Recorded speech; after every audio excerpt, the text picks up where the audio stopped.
Touch Starve by FriendlyPenguin. Read by Voided Nix.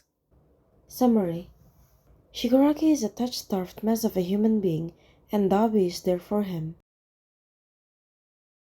Shigaraki never felt the warmth of another human being throughout his entire life. His father and mother were cruel to him. When his quirk developed, he killed the only being he held close to his heart, his dog. Then All for One took him in.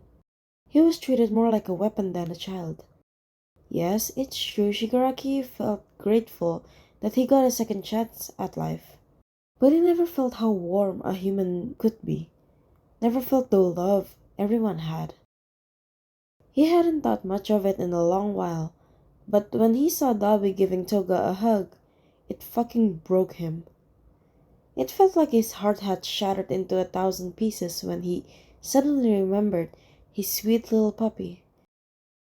How warm the animal was, up until the point that it was gone with the wind, turned to dust. He locked himself away in his room, feeling isolated from the world. It wasn't super abnormal for him to do this. Sometimes, Shigaraki would lock into his work, not joking around or having a proper conversations with anyone for weeks on end. He'd shut down for days, locking himself away in his room and not coming out unless absolutely necessary. He wasn't surprised when nobody even bothered checking in on him. After all, he worked with criminals.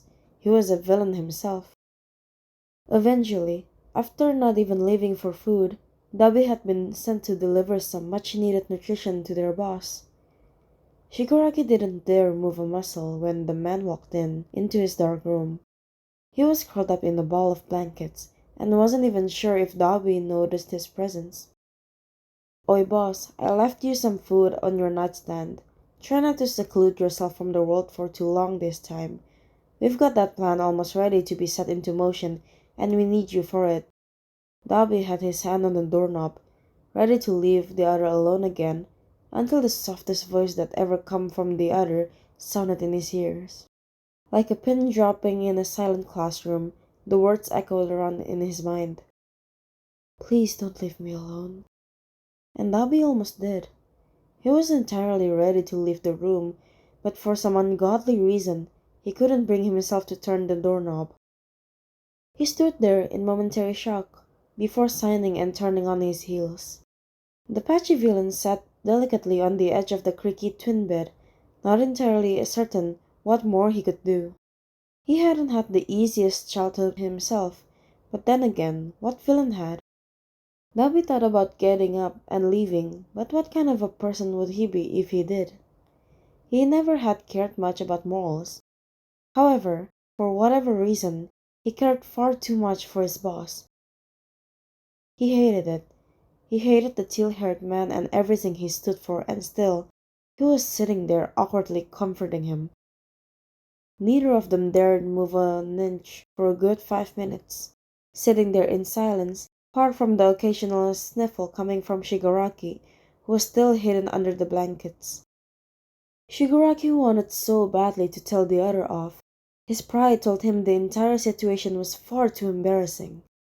But the smaller part of his brain, the part that had been shut down for so many years, was finally crying out.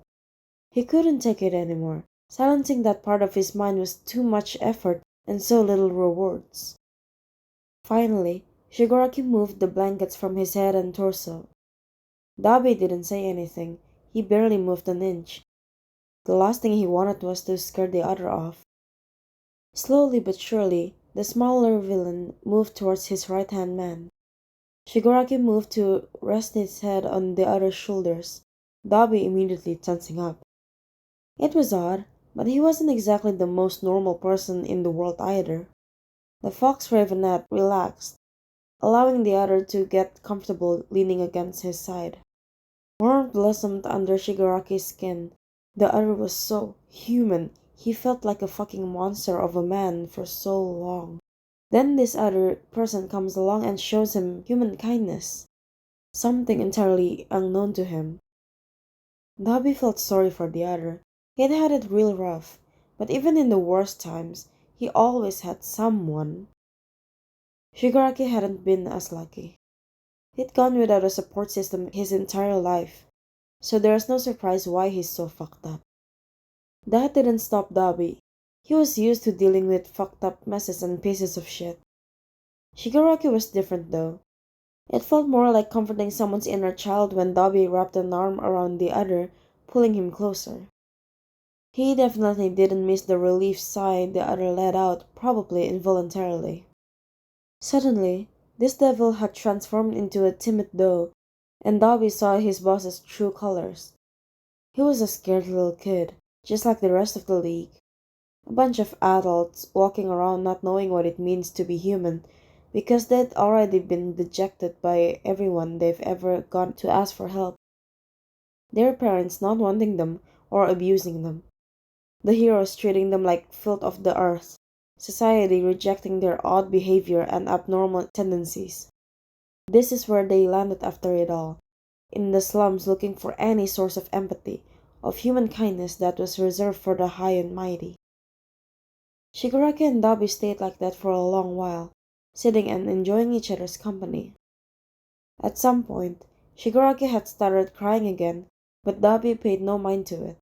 He kept holding him just as tight. The teal-haired man had finally found what his neglected self had been looking for all his life. Human kindness. He clung on to it hard, not wanting to ever let go of this warm feeling inside him. It felt like a hole in his chest had finally begun to fill, and he was able to breathe again. He finally found someone who cares. Hey there, it's Nix here, and thank you so much for listening. This is my first podfic. I hope you enjoy it, and if you do, please consider giving this video a like. And if you do want to tune in more, you can always consider subscribing. And if you guys have any interesting fanfiction that you guys want me to podfic, please do give a comment about it so that I'll look into it and ask for permission. Thanks!